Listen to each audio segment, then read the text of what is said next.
तो स्वागत है आप सभी का हमारे इस YouTube चैनल पे पाठ्यकला पे, जहाँ पे आप लोगों को आज से एक नई सीरीज इतिहास से संबंधित हिस्ट्री के PYQ देखने को मिलेंगे। तो चलिए हम लोग शुरुआत करते हैं। तो मैं बता दूं सबसे पहले कि हमारे इस चैनल पे आप सभी को क्या क्या मिलने वाले हैं। तो बेसिकली जो हम लोग हैं वो आपको UGC नेट से रिलेटेड जो एग्जामिनेशंस होने वाले हैं दिसंबर में भी जो प्रस्तावित है, उस एग्जामिनेशन से संबंधित जो PYQs हैं यहाँ पे वो दो सब्जेक्ट से रिलेटेड जो PYQs हैं, जैसे कि एक हिस्ट्री से रिलेटेड PYQ हैं और एक पॉलिटिकल साइंस से रिलेटेड जो PYQ होंगे वो यहाँ पे आपको देखने को मिलेंगे। तो हमारी इस सीरीज पे जहाँ पे आप लोगों को UGC नेट और JRF से संबंधित जो तमाम तरह के क्वेश्चंस अभी तक पूछे गए हैं उन सारे PYQs को हम लोग इस चैनल पे देखेंगे। तो आप लोगों से अनुरोध है कि आप हमारे चैनल पे आएँ और हमारे इस YouTube चैनल पे जुड़ करके हमारे इस सीरीज का लाभ उठाएं। तो आज की अगर हम बात करें तो आज हम लोग जून 2011 के PYQ का हम लोग देखेंगे। यहाँ पे हिस्ट्री से संबंधित PYQ देखेंगे जो UGC नेट में जो प्रश्न पूछे गए थे। इस तरह से हम लोग 2011 से लेकर के 2024 तक के जितने भी PYQ अभी तक पूछे गए हैं UGC नेट में वो सारे प्रश्न हम लोग यहाँ पे करने वाले हैं। तो आने वाले एग्जामिनेशंस के लिए आप लोगों को ये काफ़ी मदद करेगा, क्योंकि जो PYQs होते हैं वो हमें यह बताता है कि हमें एग्जामिनेशंस के लिए क्या चीज़ें पढ़नी है, और जो हमारा सिलेबस होता है वो हमें यह बताता है कि क्या चीज़ें हमें छोड़नी है। तो इसलिए PYQ काफ़ी इंपॉर्टेंट हो जाता है किसी भी एग्जामिनेशंस को लेकर के।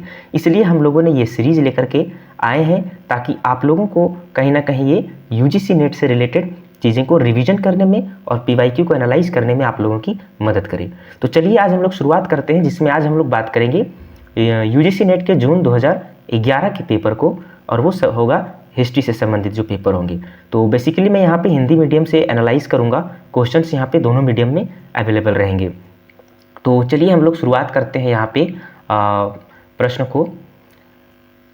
तो पहला प्रश्न जो तो मैं सबसे पहले मैं बता दूं कि पहले जो UGC नेट में जो प्रश्न पूछे जाते थे पेपर 2 में वो केवल 50 प्रश्न ही पूछे जाते थे, है ना। अभी जो प्रश्न ये हो गए हैं बढ़ करके 100 क्वेश्चंस हो गए हैं।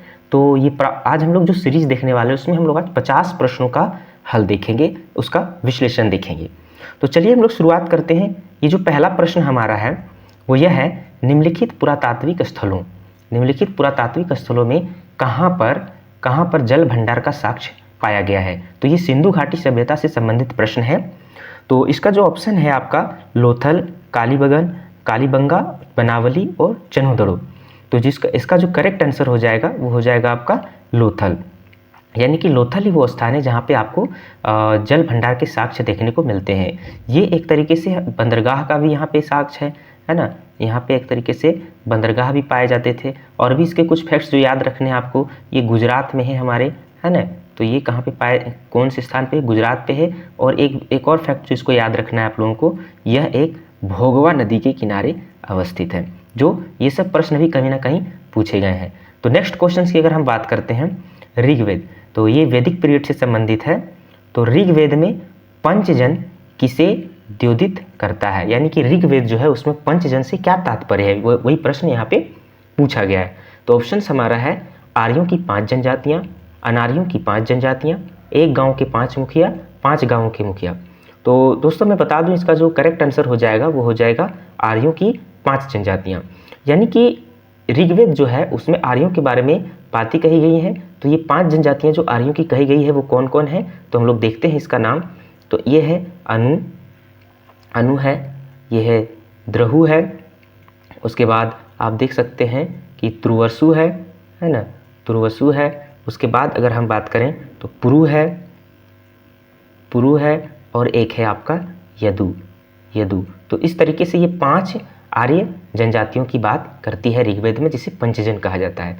नेक्स्ट क्वेश्चन की अगर हम बात करें 3rd नंबर का, तो इसमें ये भी ऋग्वैदिक पीरियड से संबंधित है। तो कृषि को बढ़ावा देने के कितने कारणों का ऋग्वेद में उल्लेख है। तो यहाँ पे कितने कारण पूछा गया है, 4, 5, 6, 7। तो इसका जो करेक्ट आंसर हो जाएगा वो हो जाएगा 4, यानी कि कृषि को बढ़ावा देने के लिए ऋग्वेद में 4 कारण का उल्लेख किया गया है। और एक जो फैक्ट है इसमें याद रखना है हमें कि कृषि को टोटल ऋग्वेद में 24 श्लोक हैं जो कृषि को समर्पित हैं, तो ये भी हमें याद रखना है। नेक्स्ट जो हमारा क्वेश्चन है वो 4 नंबर क्वेश्चन है, जिसमें हम लोग देखते हैं 4 नंबर का क्वेश्चन ये बात है कि भारत में सोने के सिक्के जारी करने वाला पहला राजा कौन था, यानी कि पहला शासक जिन्होंने भारत में सोने के सिक्के जारी किए थे। तो ऑप्शंस हमारे पास हैं कुजुल कदफिसेस, भीम कदफिसेस, कनिष्क और चंद्रगुप्त द्वितीय। तो इसका जो करेक्ट आंसर हो जाएगा वो हो जाएगा आपका भीम कदफिसेस। तो ध्यान रखना है दोस्तों, कुजुल कदफिसेस, भीम कदफिसेस और कनिष्क ये तीनों जो है आपका कुषाण वंश से संबंधित है। तो इस तरीके से कुषाण वंश को सोने के सिक्के जारी करने वाला भारत में पहला वंश माना जाता है एक तरीके से, और उसके ये जो शासक हैं भीम कदफिसेस वो ये पहले राजा थे। नेक्स्ट जो हमारा क्वेश्चन है 5 नंबर क्वेश्चन वो यह है कि निम्नलिखित में से किस राजा ने सर्वप्रथम संस्कृत में एक विस्तृत अभिलेख जारी किया है। तो हमारे पास जो ऑप्शंस हैं अशोक, रुद्रदमन, खारवेल, गोंडोफर्निस, यानी कि संस्कृत में देखना है आपको, संस्कृत में सबसे बड़ा अभिलेख सबसे पहले किसने जारी किया। तो इसका जो करेक्ट आंसर हो जाएगा वो हो जाएगा रुद्रादमन। ये वही रुद्रादमन है जिन्होंने मौर्य काल में बनाए गए सुदर्शन झील का एक तरीके से क्या किया था, सुदर्शन झील जो बनाया गया था मौर्य काल में गुजरात में, उसका इन्होंने एक तरीके से पुनर्निर्माण करवाया था। ठीक है, तो 5 क्वेश्चन हो गए। नेक्स्ट जो हमारा 6 नंबर क्वेश्चन हम लोग देख सकते हैं, जिसमें से यह है कि निम्नलिखित में से कौन सा पद गुप्त काल में, यानी कि यहाँ पे गुप्ता पीरियड से क्वेश्चन पूछा गया है, तो गुप्त काल में प्रयुक्त पद भुक्ति है ना, प्रयुक्त पद भुक्ति को द्योतित करता है। यानी कि गुप्त काल में भुक्ति से क्या तात्पर्य है, यानी कि भुक्ति किसे कहा जाता है, उसको लेकर के यह प्रश्न यहाँ पे पूछा गया है। ऑप्शन है प्रांत, जनपद, नगर परिषद और ग्राम। तो इसका जो करेक्ट आंसर हो जाएगा वो हो जाएगा आपका प्रांत। तो एक और फैक्ट जो यहाँ पे याद रखना है कि भुक्ति जो है इसे एक तरीके से अवनी भी कहा जाता था, है ना, इसे अवनी भी कहा जाता था। और ये जो प्रांत होते हैं यानी कि भुक्ति, जो इसके जो शासक होते थे उस शासक को कहा जाता था उपरीक, शासक को कहा जाता था उपरीक, यानी कि भुक्ति के जो शासक होते थे उसको उपरीक के नाम से जाना जाता था। नेक्स्ट क्वेश्चन जो हमारे पास है 6 नंबर क्वेश्चन, तारीख ए फिरोज शाही के लेखक कौन है। तारीख है फिरोज शाही की, तो इस तरह के क्वेश्चंस बहुत आते हैं। तो पहला क्वेश्चन है शम्स सिराज अफीफ, अमीर खुसरो, मीर खुर्द, फिरोज शाह तुगलक। तो ध्यान रखना है तारीख है फिरोज शाही का जो लेखक है वह है शम्स ए सिराज अफीफ, शम्स ए सिराज अफीफ। तो शम्स ए सिराज अफीफ जो हैं वो एक तरीके से फिरोज शाह तुगलक के दरबार में इतिहासकार हुआ करते थे।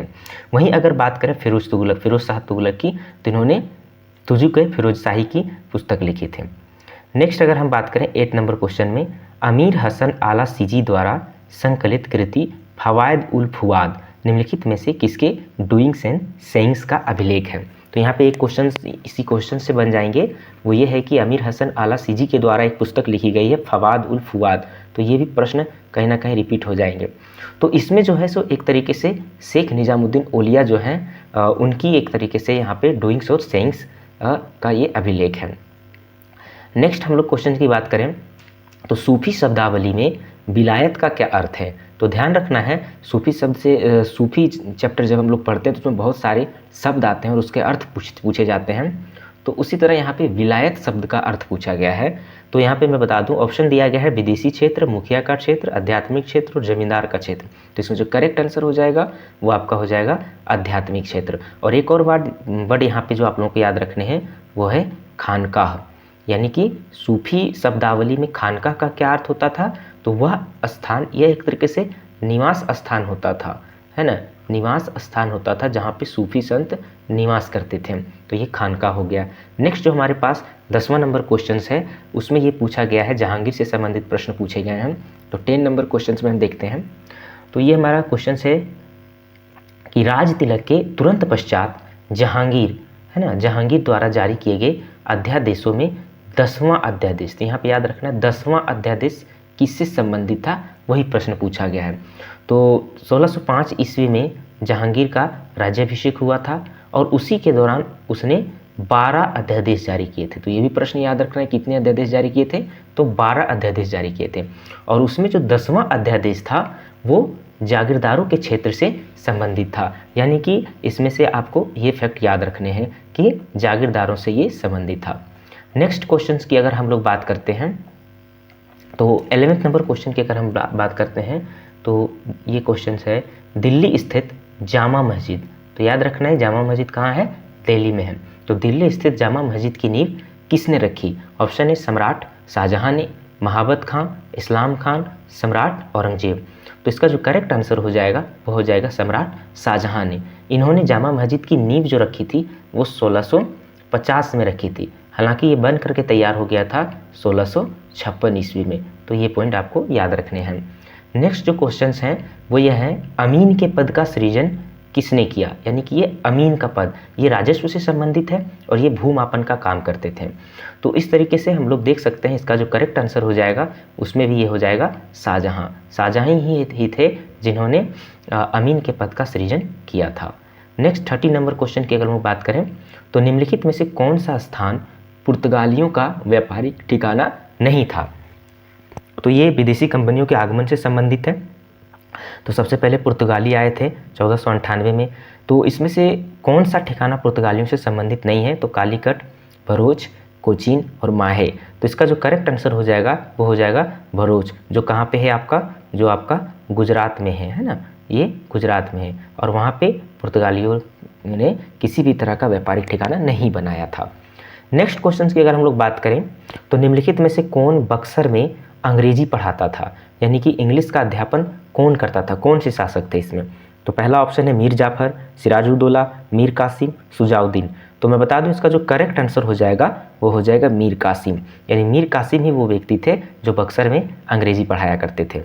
नेक्स्ट क्वेश्चन 15 नंबर क्वेश्चन की बात करें तो पिट्स इंडिया एक्ट कब पारित हुआ था? तो पिट्स इंडिया एक्ट कब पारित हुआ था? तो ये बहुत ईजी क्वेश्चन है। 1781, 1784, 1786, 1788। तो इसका जो करेक्ट आंसर हो जाएगा वो हो जाएगा 1784 हो जाएगा।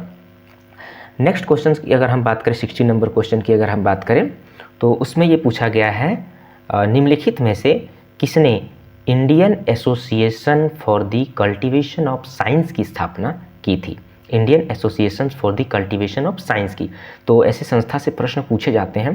तो ऑप्शन में है जेसी बोस, मेघनाथ साहा, होमी भाभा और महेंद्र लाल सरकार। तो इसमें जो करेक्ट आंसर हो जाएगा वो आपका हो जाएगा महेंद्र लाल सरकार। तो मैं बता दूं कि इसकी स्थापना महेंद्र लाल सरकार ने 1876 ईस्वी में किए थे, है ना। तो 1876 ईस्वी में इन्होंने किए थे इसका स्थापना। जो होमी जहांगीर भाभा जी जो है उनको भारत में परमाणु ऊर्जा कार्यक्रम का जनक कहा जाता है। मेघनाथ साहा जी जो हैं वो 1920 में थर्मल आयोनाइजेशन इक्वेशन को दिए थे। और जेसी बोस की बात करें तो उन्होंने क्रिस्टोग्राफी खोज की थी। नेक्स्ट क्वेश्चन की अगर हम लोग बात करें 17 नंबर तो ये है कामागाटा मारू। ये एक जहाज का नाम है ना। तो कामागाटा मारू पर सवार पंजाबी गदरकारियों की अंग्रेजी सेना के साथ भिड़ंत कहाँ पे हुई थी? तो ये जो घटना है आपका वो 1914 की है ना। 1914 की घटना है। तो ये आपका ऑप्शन में है बम्बई, कालीकट, बजबज, कलकत्ता। तो इसका जो करेक्ट आंसर हो जाएगा वो हो जाएगा बजबज। और ये बजबज कहाँ पे है, कभी ये भी प्रश्न पूछा जाता है। तो ये जो बजबज है वो आपका कोलकाता में है, वो भी आपको याद रखना है, कोलकाता में है। नेक्स्ट जो हमारा 80 नंबर क्वेश्चन है वो ये है कि भारत के योजना आयोग की स्थापना किस वर्ष हुई थी? तो योजना आयोग की स्थापना किस वर्ष हुई थी? तो ऑप्शन में है 1935, 1947, 1950, 1951। तो हमारा जो करेक्ट आंसर हो जाएगा वो हो जाएगा 1950। तो 15 मार्च 1950 को योजना आयोग की स्थापना हुई थी। इससे पहले मैं बता दूं कि 1947 में जब भारत की आज़ादी हुई तो उसके पश्चात जो हमारे देश के प्रथम प्रधानमंत्री थे पंडित जवाहरलाल नेहरू, उनकी अध्यक्षता में भारत में एक आयोग का गठन किया गया था। उन्हीं के सिफारिश पर जो है सो योजना आयोग का गठन 1950 में 15 मार्च 1950 में किया गया था। तो हम लोग 18 नंबर क्वेश्चन देख लिए। नेक्स्ट अगर हम 19 नंबर क्वेश्चन की बात करें तो इसमें यह पूछा गया है कि इटली की एकीकरण के लिए यंग इटली की स्थापना कब हुई है ना। यंग इटली का गठन किसके द्वारा किया गया, ये ना पूछा गया यंग इटली का गठन किसके द्वारा किया गया है।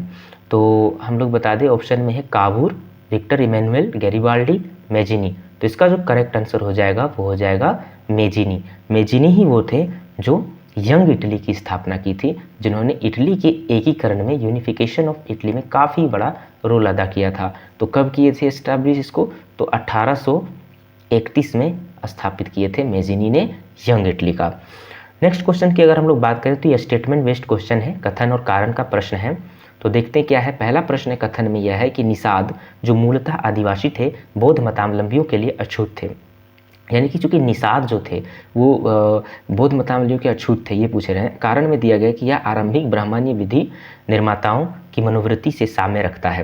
तो सबसे पहले बात यह है कि चूंकि ये निषाद थे, आदिवासी थे, तो ये शिकारी संग्राहक हुआ करते थे, यानी कि हिंसा से इनका संबंध हुआ था। ये अपने जीविका जीव जंतु को मार करके चलाते थे। तो इसलिए यही कारण था कि बौद्ध मतावलंबियों के लिए वो अछूत होते थे। तो यह स्टेटमेंट सही है। और कारण भी देखिए यह आरंभिक ब्राह्मणीय विधि निर्माताओं की मनोवृत्ति से साम्य रखते थे। तो ब्राह्मणीय विधि से ये साम्य नहीं रखते थे, है ना। ब्राह्मणों के लिए भी निषाद अछूत होते थे, इसलिए इसमें साम्यता नहीं थी। तो ये कारण आपका गलत हो जाएगा और कथन आपका क्या हो जाएगा, सही हो जाएगा। तो ऑप्शन नंबर हमारा हो जाएगा यहाँ पे ए, यानी कि ए सही है और बी आपका गलत है। नेक्स्ट अगर हम 21 नंबर क्वेश्चंस की बात करें तो इसमें यह है, इसमें भी कथन और कारण से संबंधित प्रश्न दिए गए हैं। कथन में यह पूछा गया है कि उत्तरी भारत में के अंतिम महान सम्राट के रूप में भारतीय इतिहास में पृथ्वीराज तृतीय का अप्रतिम स्थान है। तो सही बात है, यहाँ पे 1191 की बात होता है और 1192 की जो तराइन का प्रथम और द्वितीय युद्ध हुआ था मोहम्मद गौरी और पृथ्वीराज तृतीय के मध्य, है ना। तो उन्हीं के बारे में बात बताया जा रहा है कि वो के अंतिम महान सम्राट के रूप में उनको माना जाता है। कारण हमें पता है कि समसामयिक स्रोतों में इस बात की साक्ष्य मौजूद है, तो बिल्कुल मौजूद है। तो इसका क्या हो जाएगा आपका कि ऑप्शन नंबर डी हो जाए। ए और आर दोनों सही है और आर ए की सही व्याख्या भी कर रहा है। तो इस तरीके से हम लोग 21 नंबर क्वेश्चन हम लोग ने देखा। नेक्स्ट क्वेश्चन अब हमारा ये भी एक तरीके से कथन और कारण से संबंधित है। तो हम लोग देखते हैं इसमें भी कथन और कारण दिया गया है। तो कथन क्या है कि ईसा काल की प्रथम 5 शताब्दी में मलय उपमहाद्वीप में भारतीयों के अनेक राज्यों की स्थापना की। तो सबसे पहली बात याद रखना है कि मलय उपमहाद्वीप की जब हम बात करते हैं तो ये दक्षिण पूर्व एशिया की बात करते हैं, है ना। इंडोनेशिया वाला जो रीजन हमारा हो जाता है, मलेशिया वाला रीजन हो जाता है, उसे मलय उपमहाद्वीप के नाम से जानते हैं। तो क्या कह रहा है कि प्रथम 5 शताब्दी में मलय उपमहाद्वीप में भारतीयों ने अनेक राज्य की स्थापना की। तो स्टेटमेंट बिल्कुल सही है, की थी। और उसका जो कारण दिया जाता है वो यह है कि पुरातात्विक अवशेषों से समृद्ध भारतीय उपनिवेशों के अस्तित्व का संकेत नहीं मिलता। तो चूंकि ये स्टेटमेंट गलत है, क्योंकि अगर वहाँ पे वो लोगों ने राज्य स्थापित की थी तो कहीं ना कहीं वहाँ पे पुरातात्विक अवशेष देखने को जरूर मिलते हैं। तो इसका जो कथन है वो सही है आपका और कारण क्या है, गलत है ना। तो ए आपका ये क्या हो जाएगा, ए सही है परंतु आर गलत है और आर ए की सही व्याख्या नहीं करता है। तो ऑप्शन नंबर ए हो जाएगा। नेक्स्ट जो 23 नंबर ऑफ क्वेश्चंस हैं वो हमारा इतिहास लेखन से है, यानी कि हिस्टोरियोग्राफी से संबंधित प्रश्न पूछा गया है। तो मोरलैंड एक बहुत बड़े इतिहासकार हैं, उनकी एक स्टेटमेंट है। वो क्या कहते हैं कि भारत का निर्यात का बड़ा भाग सूती वस्त्रों का था। तो मोरलैंड के अनुसार कि भारत के लोग ज़्यादा सूती वस्त्र का निर्यात करते थे। कारण में ये कहा गया है कि बाबर ने उल्लेख किया है कि काबुल में सूती वस्त्र प्रमुख रूप से भारत से लाए जाते थे। तो ये सही बात है कि बाबर ने जो अपनी आत्मकथा लिखी थी तुजु के बाबरी, तो उनमें कहीं ना कहीं इस बात का जिक्र बाबर ने किया था कि काबुल में जो सूती वस्त्र है वो प्रमुख रूप से भारत से लाए जाते हैं।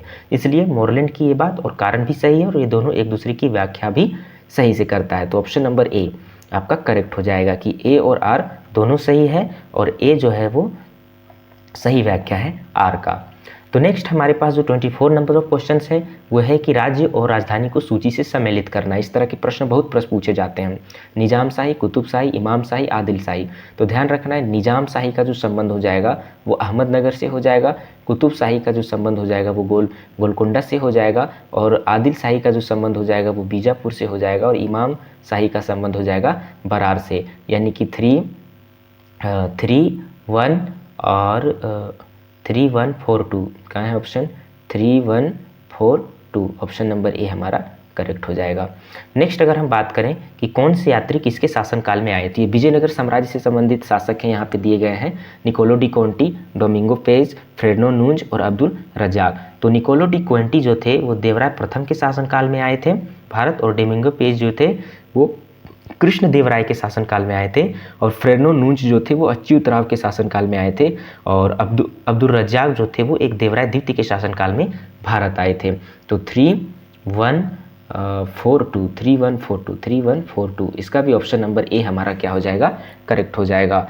नेक्स्ट अगर हम बात करें, यह भी कथन और कारण से संबंधित प्रश्न दिए गए हैं। 26 नंबर क्वेश्चन की अगर हम लोग बात करते हैं तो कृषि के कथन क्या कह रहा है कि कृषि के वाणिज्यकरण ने कृषक वर्ग में और भी मतभेद कर दिया। तो वाणिज्यकरण का मतलब क्या होता है कि कृषि एक बिजनेस बन गया है ना, यानी कि अब जो कृषि किया जाने लगा वो बिजनेस के लिए किया जाने लगा। तो सही बात है, इससे क्या हो जाएगा, कृषि वर्ग में विभेद होगा। उसके बाद कृषि के वाणिज्यकरण से कृषि वृद्धि हुई, तो ये भी सही बात है, कृषि वृद्धि हुई। कृषि के वाणिज्यकरण से कृषि वृद्धि हुई, तो ऑप्शन नंबर हमारा जो ए है वो हमारा सही है। वाणिज्यकरण से कृषक वर्ग में विभेद हुआ, और ये भी सही, लेकिन ये एक दूसरे की व्याख्या नहीं करता है, तो ऑप्शन नंबर बी हमारा करेक्ट हो जाएगा, है ना।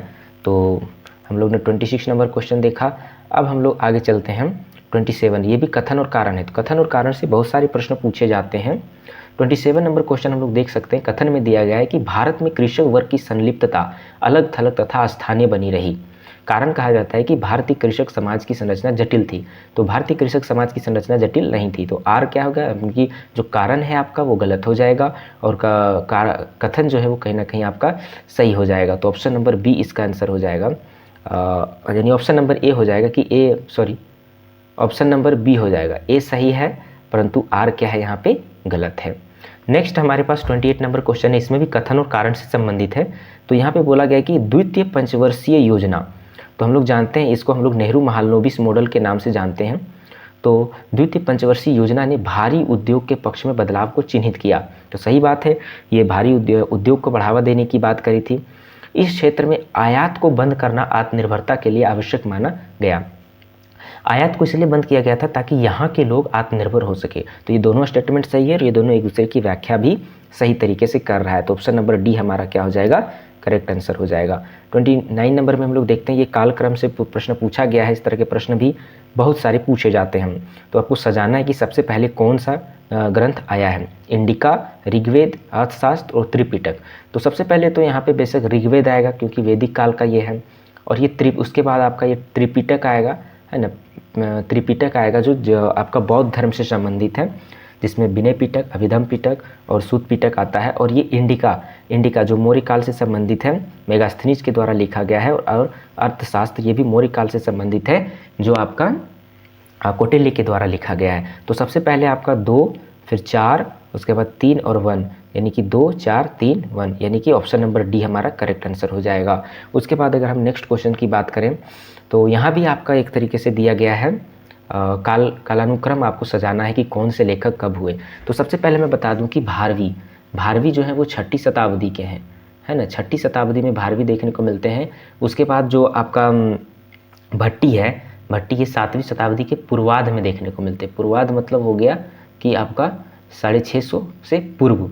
उसके बाद आपका माघ देखने को मिलते हैं, ये भी 7वीं सदी में है, ठीक है, ये भी 7वीं सदी में है। और श्रीहर्ष ये 12वीं सदी में है ना, ये 12वीं सदी में है। तो इस तरीके से हम अगर अरेंज करें तो सबसे पहले 3rd आ जाएगा, फिर 4th, फिर 2 और 1, यानी कि 3rd, 4, 2, 1, यानी कि ऑप्शन नंबर सी हमारा करेक्ट हो जाएगा।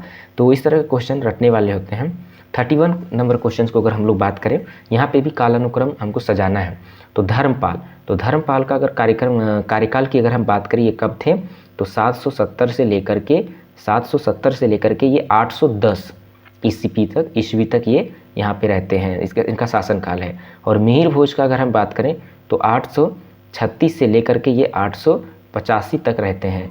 और अगर हम महेंद्र पाल की बात करें तो ये 885 से लेकर के 910 तक इनका टाइम पीरियड। और वत्सराज की अगर हम लोग बात करें तो वत्सराज जो है वो 780 से लेकर के 800 ईस्वी के आसपास के हैं। तो यहाँ पे हम लोग देख सकते हैं कि सबसे पहले 1 हो जाएगा, उसके बाद 4 हो जाएगा, उसके बाद 2, फिर 3, यानी कि 1, 4, 2, 3, ऑप्शन नंबर सी हमारा करेक्ट हो जाएगा। नेक्स्ट हमारा जो क्वेश्चन है 32, उसमें भी आपका कालानुक्रम आपको सुमेलित करने की बात कही गई है 32 नंबर क्वेश्चन में। तो सबसे पहले एतिमाद उद्दौला का मकबरा, हुमायूं का मकबरा, आसफ खां का मकबरा और ताजमहल।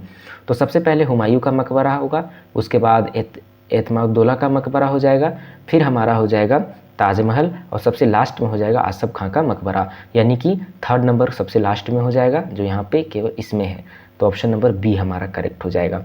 नेक्स्ट 33, ये भी कालानुक्रम आपको सजाना है ना। तो सबसे पहले यहाँ पे दिया गया कन्नौज की लड़ाई, तो कन्नौज की लड़ाई आपका 1540 के बीच हो जाएगा।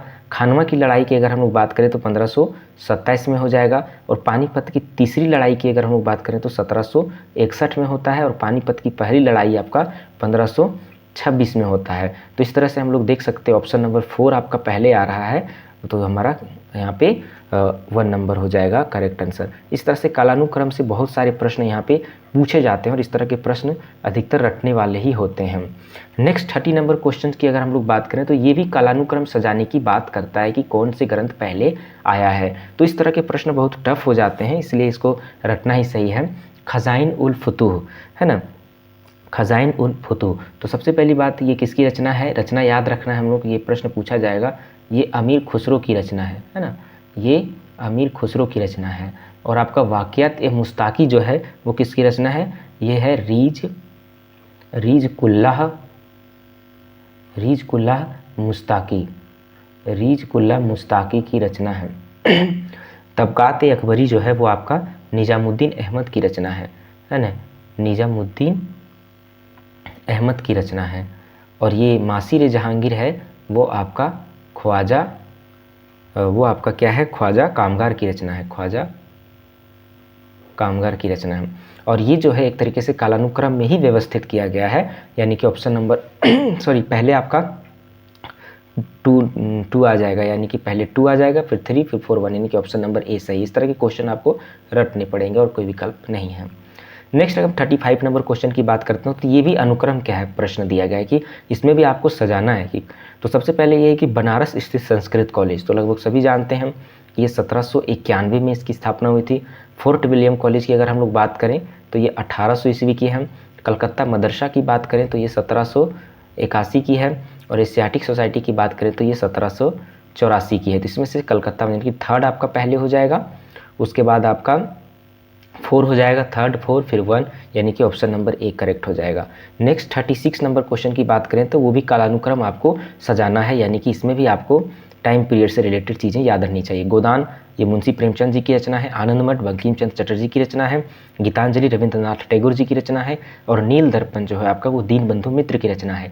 तो इनमें से सबसे पहले जो आया है वो आपका आया है नील दर्पण, उसके बाद जो आया है वो आपका आया है आनंदमठ, उसके बाद आपका गीतांजलि, और सबसे लास्ट में आपका गोदान आता है ऑप्शन नंबर 1। तो नील दर्पण सबसे पहले है 4 नंबर ऑप्शन, उसके बाद आपका आता है दूसरा, उसके बाद आपका आता है तीसरा, फिर 1, यानी option number C is the correct answer.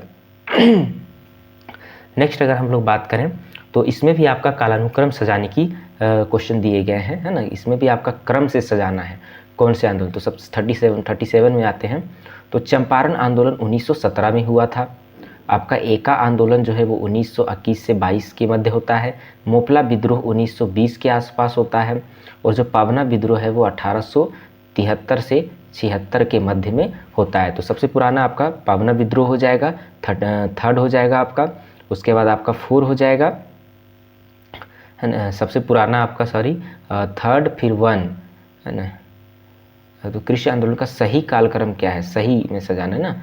तो चंपारण 1917, एका 1921-22 में, पावना ये हो जाएगा, तो यानी कि थर्ड सबसे पहला हो जाएगा। उसके बाद यहाँ पे ये थोड़ा क्वेश्चंस का ऑप्शन अजीब टाइप लग रहा है, इसको देख लेंगे हम लोग। क्वेश्चन नंबर ये तो सबसे पहले हुआ था 3rd नंबर, तो 3rd आपका सबसे पहले आ जाएगा, फिर 4 तो नहीं आएगा, चंपारण का आना चाहिए। तो यहाँ पे ये क्वेश्चन में थोड़ा डाउट है। तो नेक्स्ट क्वेश्चन हम लोग देखते हैं 38 क्वेश्चन। तो 38 क्वेश्चन में हमको नदी और शहर से सुमेलित करना है। तो सिंधु नदी, रावी और घग्गर और सतलज, यानी किस नदी के किनारे कौन से शहर अवस्थित है। तो जो सिंधु नदी है उसके किनारे कौन है, मोहनजोदड़ो है। रावी जो है वो उसके किनारे हड़प्पा नदी है। घग्गर जो है वो नदी के किनारे कालीबंगा है। सतलज नदी के किनारे रोपड़ है। तो इस तरीके से हम लोग देख सकते हैं कि आपका 2 पहले हो जाएगा, 2 और 4, 2 4 1 3, यानी कि option number A is your correct answer. Next आपका फिर से मिलान का प्रश्न दिया गया है, आपको मिलाना है 39 नंबर क्वेश्चन में कार्नेलियन बीड, ताम्र, अरिका मेडू, ताम्र लिप्ति। तो कार्नेलियन बीड जो है वो कहीं ना कहीं हड़प्पा से संबंधित है। ताम्र जो है सो तांबा उस समय राजस्थान में ज़्यादा पाया जाता था। अरिकामेडु एक बंदरगाह हुआ करता था और ताम्रलिप्ति बंगाल में भी एक बंदरगाह है। तो इस तरीके से हम लोग देख सकते हैं कि थर्ड फोर्थ है ना, थर्ड फोर्थ वन, यानी कि third fourth one, option number सबसे पहले third fourth two one, third fourth two one, यानी कि ऑप्शन नंबर डी हमारा करेक्ट हो जाएगा। नेक्स्ट अगर हम बात करें तो इसमें भी आपको मिलाने वाला दिया गया है कि कूट को मिलाइए सूची 1 को सूची 2 से। तो गणतंत्र यानी कि ये ऐसा माना जाता है कि 6ठी शताब्दी ईसा पूर्व में भी भारत में गणतंत्र पाए जाते थे। उत्तरी काली पॉलिश वेयर जो है आपका NPBW जो है आपका नॉर्दर्न उत्तरी काली पॉलिश्ड वेयर जो है वो आपका एक तरीके से गंगा के मैदान के आसपास पाया जाता है। गिरनार अभिलेख रुद्रादमन से संबंधित है और शाक्य जो है वो कपिल वस्तु से संबंधित है। तो आप देख सकते हैं कि ऑप्शन 2, उसके बाद 4 और उसके बाद 1, 2 4 1, यानी कि option number B is your correct answer. Next 41 की अगर हम लोग बात करें, इसमें भी आपको मिलाना है अबुल फजल, जियाउद्दीन बर्नी, अब्दुल हमीद लाहौरी और खाफी खां। तो अबुल फजल का संबंध अकबरनामा से है और जियाउद्दीन बर्नी जो है उनका संबंध जो है आपका तारीख फिरोज शाही से है। अब्दुल हमीद लाहौरी बादशाह नामा की रचना किए थे और खाफी खां ने मुंतखब उबलुवाब की रचना किए थे। तो आपका 2 1 ऑप्शन कहाँ पे 2 1 3 4, option number B is your correct answer. Next हम लोग अगर बात करते हैं 42 नंबर क्वेश्चन की, तो 42 नंबर ऑफ क्वेश्चन जो था तो उस समय एक तरीके से इस यहाँ पे जो ऑप्शन दिए गए थे गलत दिए गए थे, इसलिए यूजीसी नेट ने सभी को समान अंक प्रदान किए थे। तो कौन सा सुमेलित नहीं है, तो अकबर में टोटल सुबह की संख्या 12 थी, जहांगीर में 15 थी टोटल सुबह की संख्या, और शाहजहां में 17 थे, और औरंगजेब के समय जो थी वो 20 थी सुबह की संख्या। तो इस प्रकार सारे ऑप्शन इसमें गलत थे, तो उसमें आपको सभी लोगों को समान अंक दिए गए थे उस समय। नेक्स्ट अगर हम बात करें 43 नंबर क्वेश्चन की, तो इसमें भी आपको बताना है कि अकबर कालीन निम्नलिखित घटनाओं में से कौन सा युग्म सही सुमेलित नहीं है। याद रखना है, नहीं है यानी कि गलत को छांटना है हम लोगों को। तो मेड़ता का हस्तगत 1562 में, ये सही हो जाएगा आपका। असीरगढ़ का घेरा 1601 में, ये सही हो जाएगा आपका। गोंडवाना का विजय 1564 में, ये सही हो जाएगा। उड़ीसा का विजय ये गलत है, उड़ीसा का विजय 1592 नहीं हो जाएगा, सॉरी 1582 नहीं 1592 हो जाएगा ना, कि उड़ीसा का विजय इस समय हुआ था। नेक्स्ट हमारे 44 नंबर ऑफ क्वेश्चन है, जिसमें आपका हिस्टोरियोग्राफी से संबंधित प्रश्न दिए गए हैं। आपको मिलाना है कि कौन से लेखक की कौन सी पुस्तक है। तो डेविड अर्नोल्ड की जो पुस्तक है वो है दी कांग्रेस इन तमिलनाडु। डेविड लुडेन जो है उनकी जो रचना है वो ये है आपका an agrarian history of south India. David Page जो है उनकी जो रचना है वो है आपका प्रील्यूड टू पार्टीशन, और सीए वेली जो है उनकी जो रचना है वो है आपका the local roots of Indian politics, Allahabad. तो इस तरीके से हम लोग देख सकते हैं कि थर्ड फोर्थ और आपका 1 2, थर्ड फोर्थ 1 2 आपका ये हो जाएगा, option number D is your correct answer. Next अगर हम 45 नंबर ऑफ क्वेश्चन की बात करें, तो इसमें भी आपका सुमेलित करने का प्रश्न दिया गया है। सूची 1 में नेरोजी जी, दादा भाई नौरोजी की बात कर रहे हैं, जो ये ड्रेन सिद्धांत से संबंधित है। यानी कि आप लोगों ने पढ़ा होगा कि अधिशेष के संबंधित जो उन्होंने सिद्धांत दिया था ड्रेन थ्योरी, उससे संबंधित है। तिलक जी का संबंध स्वराज से है। इन्होंने जो बात कही थी कि स्वराज मेरा जन्मसिद्ध अधिकार, मैं इसे लेकर रहूँगा। गांधी जी जो है वो हरिजन पत्रिका से संबंधित है, और नेहरू जी जो है पंचशील का सिद्धांत दिए थे। तो इस तरीके से हम लोग देख सकते हैं कि ऑप्शन हो जाएगा हमारा 2 4 और आपका 1 3, 2 4 1 3, 2 4 1 3, option number B is your correct answer. Next हमारे पास जो 5 क्वेश्चंस आते हैं अभी भी, जैसे कि हम लोग देख सकते हैं कि पेसेज दिए रहते हैं और उससे प्रश्न पूछे जाते हैं। तो अभी आगे आएगा वो प्रश्न। 46 नंबर ऑफ क्वेश्चंस अगर हम लोग देखें, इसमें भी आपको सुमेलित करना है। रूसो, तो रूसो जो है सो जनरल विल से संबंधित है, जनरल विल पुस्तक इनकी है। मार्क ब्लॉक ये एक तरीके से समाजवादी थे, और ये आपका एफ एंजल्स जो थे वो श्रीनिवासन जी है वो संस्कृतिकरण से संबंधित है, और आपका एफ एंजल सामंतशाही से संबंधित है। तो रूसो का जनरल विल यानी कि 2, ऑप्शन नंबर 2, उसके बाद आपका 1 नहीं ये गलत हो गया, सॉरी। मार्क ब्लॉक जो है आपका, एक मिनट हम लोग देखते हैं।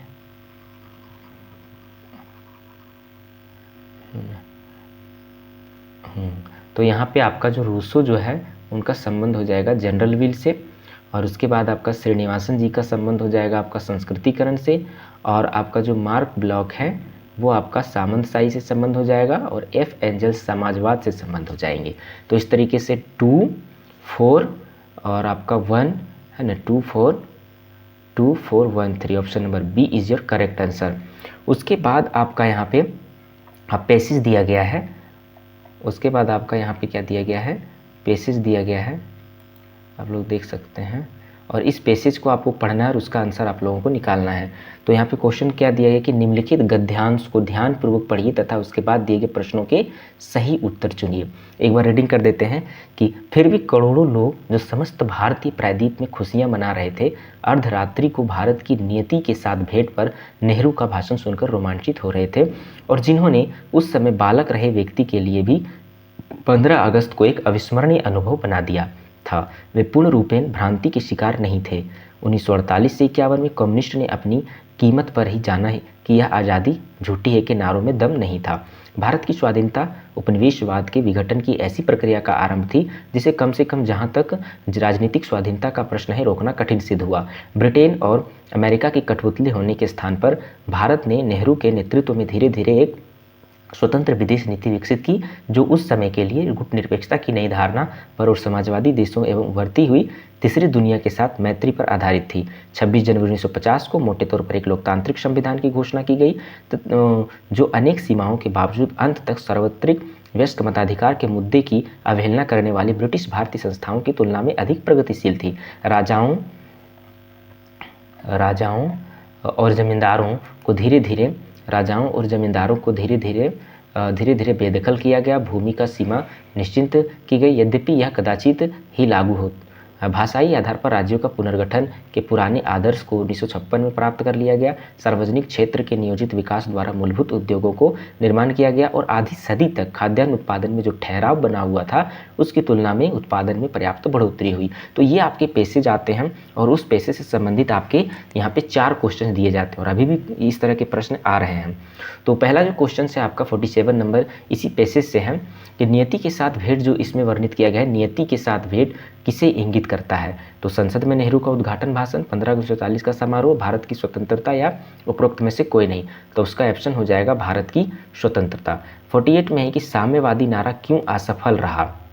तो जब इसको पढ़ेंगे तो यहाँ पे आप इसका आंसर पाएंगे कि यह एक भ्रांतिपूर्ण रीति से विचलित था, इसलिए यह क्या हुआ, तो इसका करेक्ट आंसर ए हो जाएगा। नेक्स्ट अगर हम 49 नंबर क्वेश्चन की बात करें, तो 49 क्वेश्चन की अगर हम बात करें तो भारत का प्रजातांत्रिक स्वरूप कैसे उभर कर सामने आया। तो इसका आंसर हो जाएगा आपका ए। क्या है ऑप्शन कि प्रजातांत्रिक सरकार और तथा नीति के विकास के माध्यम से। यहाँ की जो सरकार होती थी वो प्रजातांत्रिक थी और नीतियाँ भी प्रजातांत्रिक थी, इसलिए भारत में प्रजातांत्रिक स्वरूप उभर कर सामने आया। नेक्स्ट जो हमारा सबसे लास्ट नंबर ऑफ क्वेश्चन है 50, उसका जो प्रश्न है यह है कि स्वतंत्र भारत का पुनर्गठन किस प्रकार हुआ। ऑप्शन है हमारे पास राज्यों की भाषा आधारित पुनर्गठन के द्वारा, उद्योगों और कृषि के विकास द्वारा, भारतीय राज्यों तथा अर्थव्यवस्था के पुनर्निर्माण द्वारा, उपरोक्त में से कोई नहीं। तो इसका जो करेक्ट आंसर हो जाएगा वो हो जाएगा आपका सी कि भारतीय राज्यों तथा अर्थव्यवस्था के पुनर्निर्माण द्वारा। तो इस तरह के जो प्रश्न होते हैं, हालांकि पेसेज तो दिए रहते हैं, लेकिन बहुत सारे क्वेश्चन जो यहाँ पे दिए रहते हैं वो कहीं ना कहीं पेसेज से हट करके अलग नॉलेज की मांग करता है। तो इसलिए हमारा ये टोटल 50 नंबर का क्वेश्चन आज हम लोगों ने देखा। तो आप लोग बताएंगे कि हमारा ये जो सेशन रहा वो कैसा रहा, और आप लोगों को ये कैसा लगा। और इस तरह के PYQ सीरीज़ आपको इस YouTube चैनल पे लगातार देखने को मिलेंगे, इसलिए आप लोग हमारे इस चैनल पाठ्यकला को क्या करें, लाइक करें, शेयर करें, सब्सक्राइब करें, ताकि आने वाले आपको आगामी जो दिसंबर में एग्ज़ाम प्रस्तावित हैं उसमें आपको हिस्ट्री और बेसिकली पॉलिटिकल साइंस से रिलेटेड ये 2 सब्जेक्ट के सारे PYQs आपको यहाँ पे कराए जाएंगे, मटेरियल उपलब्ध करवाए जाएंगे, वो भी बिल्कुल फ्री। तो हमारे इस YouTube चैनल पे जुड़ करके आप अपने UGC नेट और JRF से संबंधित इस अपने सपने को साकार कर सकते हैं और JRF को हासिल कर सकते हैं। और इस तरह के PYQ सीरीज लगातार हमारे चैनल पे आपको देखने को मिलेंगे, इसलिए हमारे इस चैनल को ज़्यादा से ज़्यादा शेयर करें और ज़्यादा से ज़्यादा लोग जुड़े, ताकि हम लोग इस सीरीज़ को आगे बढ़ाने के लिए प्रेरित हों। और ज़रूर बताएं कमेंट में कि हमारा ये सीरीज़ आप लोगों को कैसा लगा। थैंक यू, जय हिंद।